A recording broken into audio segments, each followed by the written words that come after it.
A habilidade para ouvir. Aproximavam-se de Jesus todos os publicanos e pecadores para o ouvir.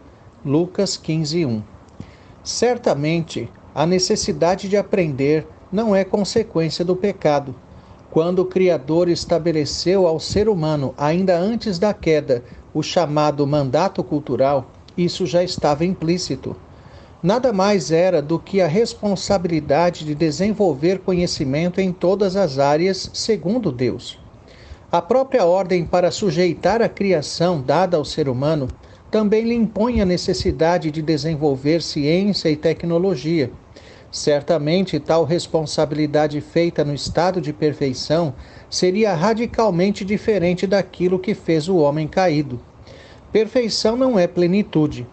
Colocando isso de outra forma, perfeição é uma modalidade de vida, uma esfera de existência, onde o homem pensa e age segundo Deus.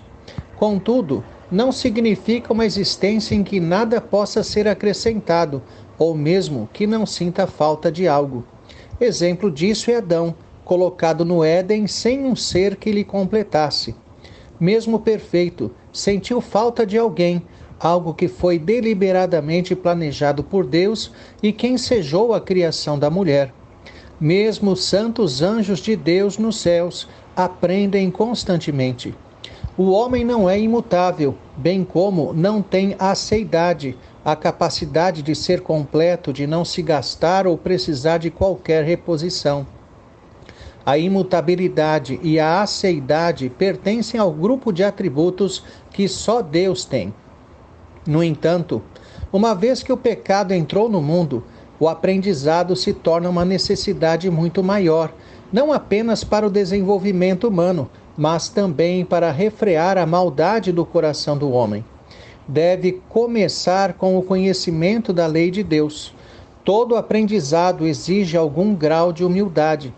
O aluno é aquele que se apresenta como o que não sabe, diante daquele que sabe e tem algo a transmitir. Se o aluno se colocar no mesmo pé de igualdade de seu mestre, jamais aprenderá. Esse princípio é universal e se aplica a todos os relacionamentos humanos, pais e filhos, professor e aluno, Cristo e sua igreja. Todavia, vai além destes, nos quais há hierarquização, devendo ser observado também no relacionamento com o irmão e com o próximo. O apóstolo Paulo exorta no capítulo 5 da carta aos Efésios que devemos nos sujeitar uns aos outros em amor. Faz parte disso sujeitarmos-nos para ouvir o que o outro diz. É tremenda a arrogância não dar ocasião ao outro falar, não prestar atenção ao que ele diz, não refletir naquilo que ouvimos, a fim de darmos ocasião à verdade e ao aprendizado.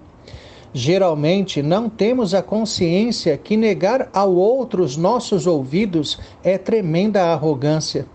No ambiente do versículo supracitado, Jesus Cristo percebeu que aqueles que se aproximavam dele eram os publicanos e pecadores. Os primeiros foram cobradores de impostos judeus a serviço de Roma, considerados por isso traidores do povo, excomungados das sinagogas e considerados gentios no templo. Os segundos eram um grupo constituído de meretrizes e ébrios, público que vivia à margem da sociedade. Atraídos pelas palavras de Cristo, rodeavam Jesus para ouvi-lo. No entanto, o que marcava cada um era a consciência do que eram, iníquos, completamente miseráveis, necessitados de Deus e do seu perdão. O comportamento dos escribas e fariseus é descrito no verso seguinte: e murmuravam os fariseus e os escribas, dizendo: esse recebe pecadores e come com eles. Verso 2. Achavam-se tão superiores aos publicanos e pecadores que não apenas deixavam de ouvir a voz de Cristo, como também se opunham a ele. Toda arrogância leva ao embotamento dos nossos ouvidos. Fechamo-nos à voz de Deus, enganados pela falsa certeza de que temos a verdade. Ouvir é uma das faces da humildade que Cristo requer de nós. Que o Senhor nos ajude a dar a devida atenção àqueles que estão ao nosso redor. Sempre que se tratar de assuntos pertinentes à verdade, saibamos nos humilhar o suficiente para emprestar-lhes os ouvidos e certamente aprenderemos muito mais do que imaginamos saber. Que sempre nos dediquemos a ouvir a voz do Salvador. Tenha um excelente dia na presença do Senhor. Reverendo Jair de Almeida Júnior.